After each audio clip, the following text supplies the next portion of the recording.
वहां पर कोर्ट की तरफ से बगैर मस्जिद के जिम्मेदारों को कमेटी को सुने उन्होंने एक एक्स पार्टी ऑर्डर पास कर दिया, वो गलत है। दूसरा यह है कि एक बार तो आपने गलत ऑर्डर दिया, सर्वे हो गया। दूसरा सर्वे जब किया आपने किसी को इत्तला नहीं दी। तीसरी बात यह है कि पुलिस का ये काम था कि मस्जिद कमेटी को कॉन्फिडेंस में लेते या वहां की पीस कमेटी को।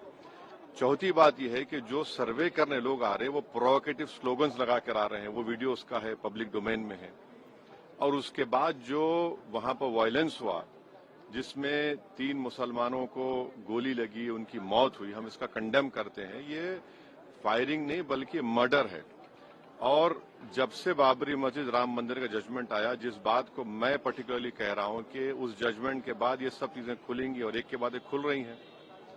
एएसआई प्रोटेक्टेड मॉन्यूमेंट सब बातें कर रहे हैं, क्या एएसआई के कानून में नहीं है कि आप उसका रिलीजियस नेचर चेंज नहीं, कैरेक्टर चेंज नहीं कर सकते? किस बुनियाद पे कर रहे हैं ये? और आप किस बुनियाद पर अपने फेथ को दूसरों पे थोपेंगे? भाई कानून कोई चीज है ही नहीं है। जिस दिन कोर्ट में सुनवाई होती है उसी दिन ऑर्डर हो जाता है, उस दिन सर्वे भी हो जाता है। ये तो 1948 में ऐसे ही हुआ था बाबरी मस्जिद में। तो ये जो फायरिंग हुई है ये फायरिंग नहीं है, मर्डर है।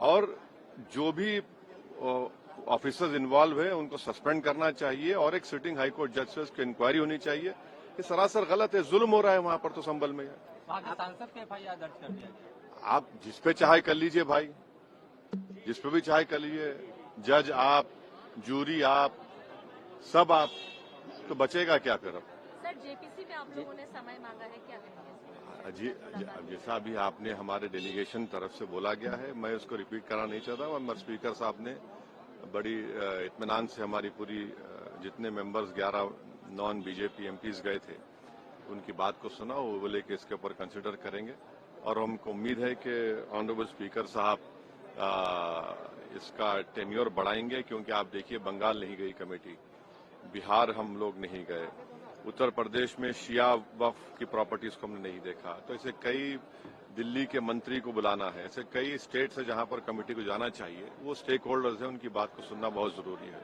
सर वक्फ बोर्ड अमेंडमेंट बिल को लेकर आप क्या सोचते हैं? क्योंकि लगातार सरकार की तरफ से यही कहा गया कि जो मुस्लिम है, जनता है, उनके हित में है, मुसलमान जो है उनकी। अभी ये कानून बना नहीं, आप देख लिए संभल में क्या हो गया है।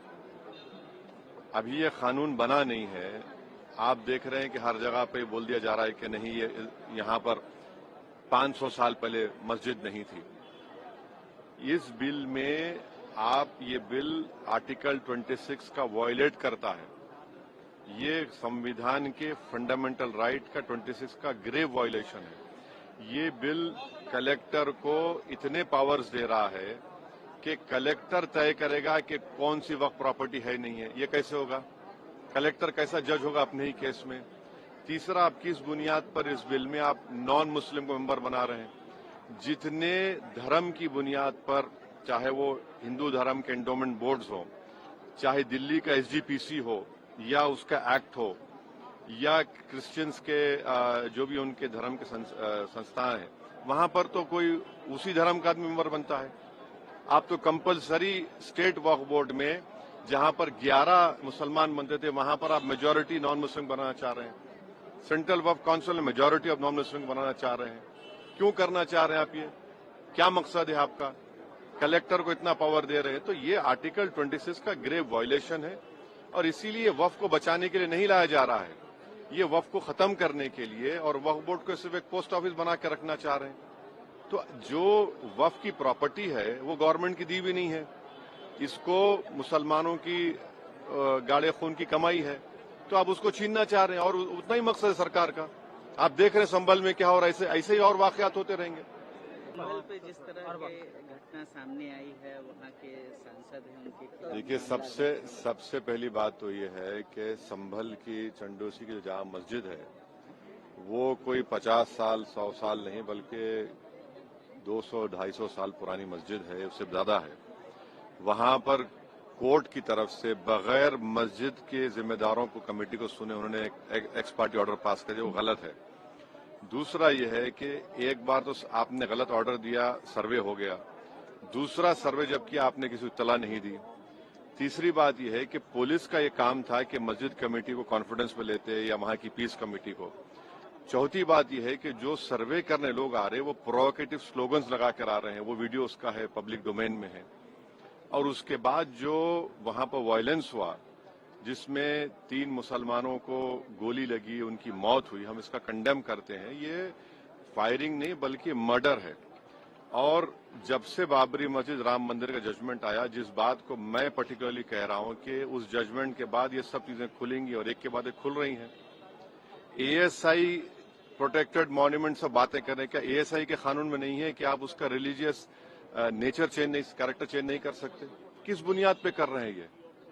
और आप किस बुनियाद पर अपने फेथ को दूसरों पे थोपेंगे? भाई कानून कोई चीज है ही नहीं है। जिस दिन कोर्ट में सुनवाई होती है उसी दिन ऑर्डर हो जाता है, उस दिन सर्वे भी हो जाता है। ये तो 1948 में ऐसे ही होता है बाबरी मस्जिद में। तो ये जो फायरिंग हुई है ये फायरिंग नहीं है, मर्डर है। और जो भी ऑफिसर्स इन्वॉल्व है उनको सस्पेंड करना चाहिए और एक सिटिंग हाईकोर्ट जज से उसकी इंक्वायरी होनी चाहिए। ये सरासर गलत है, जुल्म हो रहा है वहां पर तो संभल में। वहाँ के सांसद के FIR दर्ज कर दिया गया। आप जिस पे चाहे कर लीजिए भाई, जिस पे भी चाहे कर लीजिए, जज आप, जूरी आप, सब आप, तो बचेगा क्या फिर? अब सर जेपीसी में आप लोगों ने समय मांगा है, क्या कहेंगे? जी, जैसा अभी आपने हमारे डेलीगेशन तरफ से बोला गया है, मैं उसको रिपीट करना नहीं चाहता हूं। मगर स्पीकर साहब ने बड़ी इत्मीनान से हमारी पूरी जितने मेंबर्स 11 नॉन बीजेपी एमपीज गए थे उनकी बात को सुना। वो बोले कि इसके ऊपर कंसिडर करेंगे और हमको उम्मीद है कि ऑनरेबल स्पीकर साहब इसका टेन्योर बढ़ाएंगे। क्योंकि आप देखिए बंगाल नहीं गई कमेटी, बिहार हम लोग नहीं गए, उत्तर प्रदेश में शिया वक्फ की प्रॉपर्टीज को हमने नहीं देखा। तो ऐसे कई, दिल्ली के मंत्री को बुलाना है, ऐसे कई स्टेट्स है जहां पर कमेटी को जाना चाहिए। वो स्टेक होल्डर्स हैं, उनकी बात को सुनना बहुत जरूरी है। सर वक्फ बोर्ड अमेंडमेंट बिल को लेकर आप क्या सोचते हैं? क्योंकि लगातार सरकार की तरफ से यही कहा गया कि जो मुस्लिम है, जनता है, उनके हित में है, मुसलमान जो है उनके अभी ये कानून बना नहीं, आप देख लीजिए संभल में क्या हो गया है। अभी ये कानून बना नहीं है, आप देख रहे हैं कि हर जगह पे बोल दिया जा रहा है कि नहीं, ये यहाँ पर 500 साल पहले मस्जिद नहीं थी। इस बिल में आप, ये बिल आर्टिकल 26 का वायलेट करता है। ये संविधान के फंडामेंटल राइट का 26 का ग्रेव वायलेशन है। ये बिल कलेक्टर को इतने पावर्स दे रहा है कि कलेक्टर तय करेगा कि कौन सी वक्फ प्रॉपर्टी है नहीं है। ये कैसे होगा? कलेक्टर कैसा जज होगा अपने ही केस में? तीसरा, आप किस बुनियाद पर इस बिल में आप नॉन मुस्लिम को मेंबर बना रहे हैं? जितने धर्म की बुनियाद पर, चाहे वो हिंदू धर्म के एंडोमेंट बोर्ड्स हो, चाहे दिल्ली का SGPC हो या उसका एक्ट हो, या क्रिश्चियंस के जो भी उनके धर्म के संस्थान हैं, वहां पर तो कोई उसी धर्म का आदमी मेंबर बनता है।